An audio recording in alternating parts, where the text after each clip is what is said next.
Hola amigos, ¿cómo están? Mi nombre es Paula Andrea Arce, soy médica diabetóloga y todas las semanas estoy compartiendo este espacio con ustedes para darles tips, consejitos, enseñarles un poquito acerca de cómo funciona su cuerpo y motivarlos a hacer esos cambios en su forma de vivir, en su forma de alimentarse, en su forma de controlar el estrés, en el ejercicio que es indicado, básicamente para poder tener bienestar y estar implementando algunas estrategias que les van a permitir tener una mejor salud. Ya saben que me encuentran en Facebook, YouTube e Instagram como Vida Sana con Paula Andrea y estos videitos quedan en mi canal de YouTube donde los invito a suscribirse y activar la campanita para que semana a semana reciban la notificación de este video que he preparado con muchísimo cariño para ustedes. El día de hoy quiero hablar de un tema acerca del cual se habla mucho, pero también veo que no hay como una claridad acerca de qué son los picos de insulina. Y realmente para esto tenemos que comprender algunos conceptos básicos. Número 1, ¿qué es la insulina? La insulina es una hormona que de forma natural produce nuestro páncreas. Nuestro páncreas es una glándula que está en el abdomen, en la parte posterior, y genera dentro de las muchas sustancias que genera la insulina. La insulina es una hormona entonces que nos permite poder procesar y metabolizar los azúcares. Realmente su función está determinada a que nuestro cuerpo pueda transformar los carbohidratos que nos comemos. Estos carbohidratos se digieren, llegan en forma de glucosa a nuestra sangre y la insulina se encarga que esa glucosa pueda penetrar dentro de las células para que las células puedan convertir esa glucosa en energía. Por eso es que esta insulina es tan importante, porque realmente es una sustancia natural que nos está permitiendo procesar y obtener energía para que nuestro cuerpo pueda funcionar bien a través de los carbohidratos.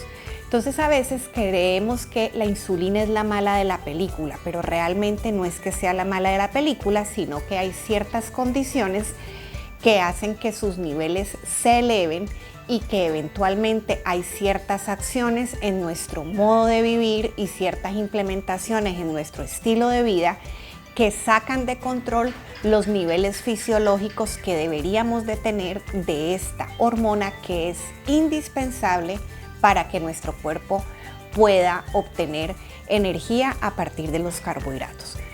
Cuando la insulina llega a la célula muscular y estimula la apertura de unos receptores, de unos transportadores, de unas puertas para que la glucosa penetre desde la sangre a la parte interna de la célula, generalmente nuestro cuerpo, el carbohidrato que nos consumimos, quema el 80% de este carbohidrato, de esta glucosa, pero el 20% lo almacena como glucógeno en las células hepáticas, en las células musculares, para tener una reserva que nos va a permitir obtener energía en los momentos de ayuno. Muchas veces perdemos el control y estos almacenajes están topados, entonces esta insulina no puede abrir estas puertas, no puede abrir estos transportadores porque las células están llenas de carbohidrato y esto es lo que se denomina una resistencia a la insulina o una resistencia a la acción de la insulina. Es importante también entender que cuando la insulina, sus niveles se salen fuera de control, se facilitan algunas alteraciones en nuestro cuerpo de las que vamos a hablar más adelante. ¿Qué estimula la producción de esta insulina? Pues realmente la insulina se produce y el páncreas sabe que tiene que elevar la producción y sacarla a la sangre cuando consumimos carbohidratos. Dependiendo del tipo de carbohidratos y la cantidad que consumimos y la forma como lo hacemos, esta cantidad de insulina va a ser más o menos, pero es importante saber que lo que estimula su producción es la ingesta de carbohidratos. Y para recordar rápidamente, los carbohidratos son uno de los macronutrientes y dentro de los alimentos que encontramos ahí tenemos los azúcares, las mieles, los dulces de rapadura, las frutas, los vegetales, el arroz, el frijol, la lenteja, la papa, la yuca, el plátano, el quequisque, la malanga. Tenemos el pan, tenemos la pasta, tenemos la tortilla y las diferentes combinaciones de todos estos granos, cereales, almidones y por supuesto los vegetales y las frutas. Así que vemos que todo este grupo de carbohidratos, al consumirlo, va a estimular la producción de insulina. ¿A qué nos referimos cuando hablamos de picos de insulina? Normalmente nosotros mantenemos una basal o un nivel base de insulina, pero cada que consumimos carbohidratos en nuestro desayuno, en nuestro almuerzo o en nuestra cena o en nuestras meriendas, los niveles de glucosa en sangre suben y posterior a esto suben los niveles de insulina.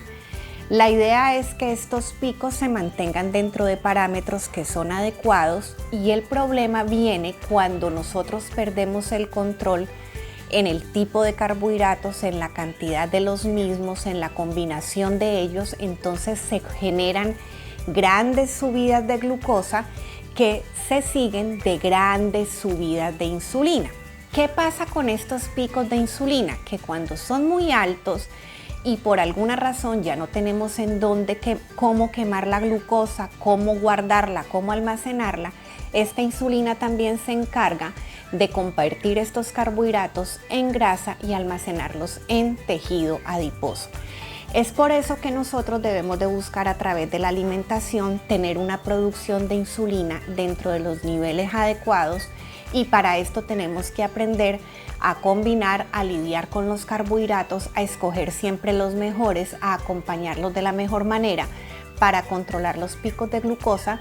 Secundario a esto se van a controlar los picos de insulina, entonces nosotros vamos a poder de forma fisiológica poder producir energía sin desplegar otras vías metabólicas que no son saludables y que nos pueden enfermar secundario a un descontrol de todo lo anterior. ¿Por qué son malos estos picos de insulina? Pues obviamente les estoy diciendo porque se activa la acumulación de grasa, entonces se predispone a la obesidad. Esto también facilita la acumulación de grasa a nivel hepático, también a nivel visceral, que entonces se nos incrementa la grasa visceral, se nos genera también hipertensión. También tenemos obviamente todo este desorden metabólico, pero todo esto también se acompaña de inflamación crónica. Estos niveles altos de insulina y que generalmente pueden persistir altos y después se genera la resistencia a la insulina, pues también puede activar oncogenes y ya se sabe que hay ciertos cánceres que están asociados a resistencia a la insulina.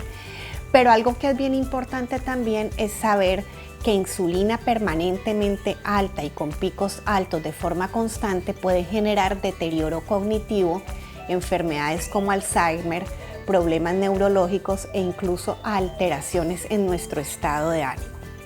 ¿Qué podemos hacer nosotros para controlar estos picos de insulina?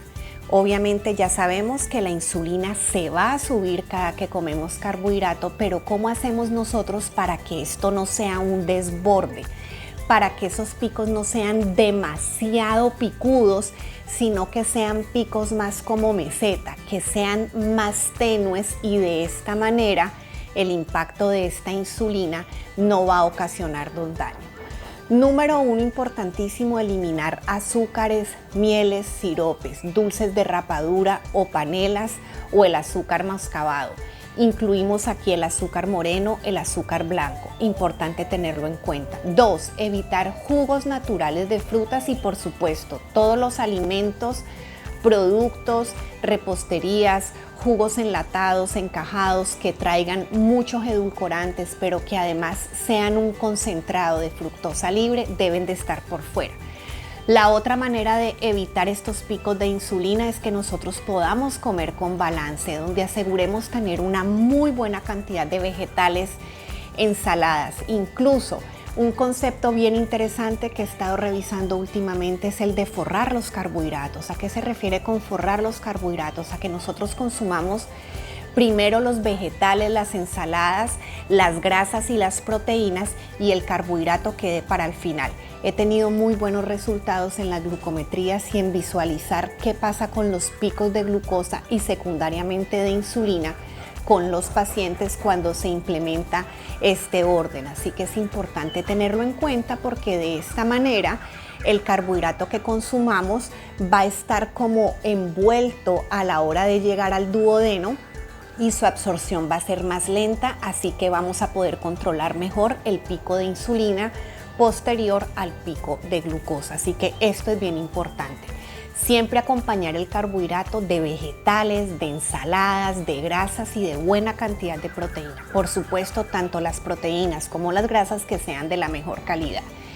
Importantísimo tener en cuenta también el control del estrés, básicamente porque el control del estrés minimiza los niveles de cortisol y estos niveles de cortisol, al estar controlados, no van a generar que tengamos una gran producción de insulina. Igualmente necesitamos controlar el sueño y el patrón de sueño para no hacer una disrupción y una alteración en nuestro ritmo circadiano que también se manifiesta con alteraciones en los niveles de insulina y generando picos de insulina. Un aspecto importantísimo es saber que debemos de comer las cantidades necesarias en el día, pero que el picoteo de estar comiendo galletita, frutita, pancito y elementos que elevan el azúcar y secundario elevan la insulina, vamos a ver que nuestro cuerpo va a estar haciendo picos todo el tiempo y no le damos la oportunidad de hacer un pico, volver a la basal, permanecer en la basal de insulina y después volver a subir, sino que al estar haciendo picoteo y picoteo de carbohidratos, esto hace que nuestro metabolismo, contrario a lo que pensábamos antes, en vez de estar más activado, está más activada la insulina y esto puede generar más acumulación de grasa, más alteraciones a nivel metabólico. Así que tratemos de consumir unos buenos tiempos de comida, desayuno, almuerzo y cena. Y si realmente necesitan consumir algo en los entretiempos, busquen cómo sea una fruta acompañada de una grasa o fibra para de esta manera disminuir el pico de glucosa y el pico de insulina. Busquen cómo comer semillas o buscar cómo comer un guacamole con palitos de vegetales, pero traten de que en estos tiempos no se consuman carbohidratos y que estos, si se van a ingerir, tengan una combinación adecuada para controlar que no haya un desplazamiento de estos niveles de insulina. Por último, importantísimo para controlar los picos de glucosa y los picos de insulina es fortalecer la masa muscular. Si el metabolismo principal de los carbohidratos se realiza en el músculo y nuestro músculo es un compartimiento grande, una bodega grande, amplia, con muchos depósitos, va a ser mucho más fácil que podamos quemar los azúcares, convertirlos en energía y tener donde almacenar el extra. Si nosotros tenemos una masa muscular frágil, pues obviamente nuestro cuerpo no va a tener esta reserva, vamos a tener más picos de glucosa y secundarios picos de insulina que nos van a desplegar todas las consecuencias de las que les acabo de hablar anteriormente. Espero que este video les haya dado una idea muy general de lo que ocurre con el metabolismo de la glucosa y de lo que ocurre con los famosos picos de insulina. La insulina es una hormona natural que produce nuestro cuerpo. Es necesaria para obtener energía, pero es un arte conocer cómo es su funcionamiento y de esta manera poder hacer cambios en la forma de alimentarnos, en el tipo de carbohidrato que vamos a ingerir, en la forma como lo vamos a ingerir, lo vamos a combinar y buscar otras estrategias como el control del estrés, del sueño y fortalecer la masa muscular para que esa insulina se mantenga en niveles óptimos y que ella trabaje a favor de nuestra salud y no la deterioro. Comparte este video con las personas que creas que les puede servir y pues bueno, nos vemos la próxima semana con otro videito. Bye.